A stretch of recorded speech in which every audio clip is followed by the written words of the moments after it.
Now we actually can go to London and talk with anti-war activist Lindsey German. Ms. German, welcome to RT. So who is stalling the inquiry, the UK or the US? Thank you.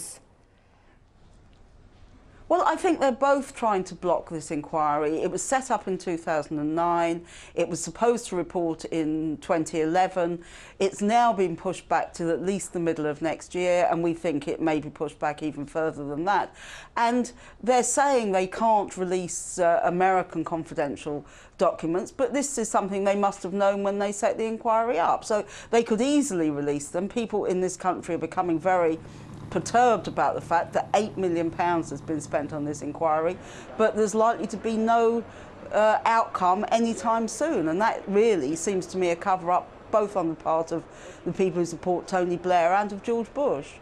But we hear officials in Washington and London say that they need more time to figure out their position on this report and some of its details as well.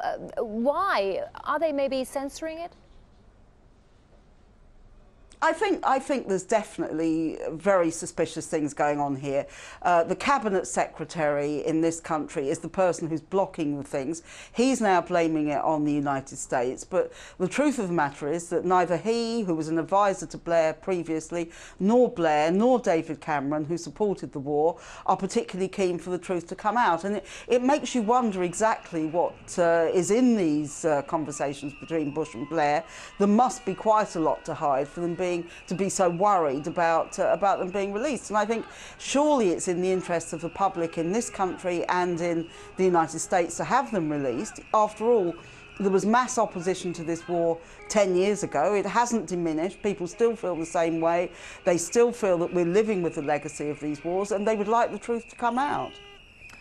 The relationship between the US and the UK has always been called special. So what we're seeing here, America basically drags Britain into a war, let it share the blame, but then doesn't want to talk about it and about the whole thing afterwards. Doesn't seem like a win-win situation there. What do you think? Well, I think that both governments have their reasons for not wanting these things to come out. After all, these are ongoing situations. We've had a recent war in Libya. We've had the threat of war this summer in Syria, and we have terrible consequences in Iraq, and of course many thousands of NATO troops still in Afghanistan. So these are still live issues, and people want to know, what did Tony Blair and George Bush agree? How early did they agree the war? What were the conditions of it? Because frankly, if this was agreed, as many people believe, in the spring of 2002, it means all the effort to produce a dossier, all the pressure for a second resolution at the UN, this was a charade because Tony Blair already knew that he was going to go to war. And does Washington need other countries to justify its actions, and probably London is just another suitable friend here? Well, I think what people are worried about is that there may be lots of evidence here for war crimes, for an agreement for a war over regime change, which of course is illegal under international law. There may be all sorts of other things to come out, but I think that people really feel in this country, we've had a number of reports over the Iraq war, none of them satisfactory.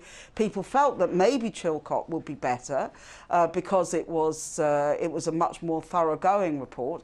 There's been nearly 200 British soldiers died during the Iraq war. There have been hundreds of thousands of Iraqis who've died. There were millions of people who demonstrated.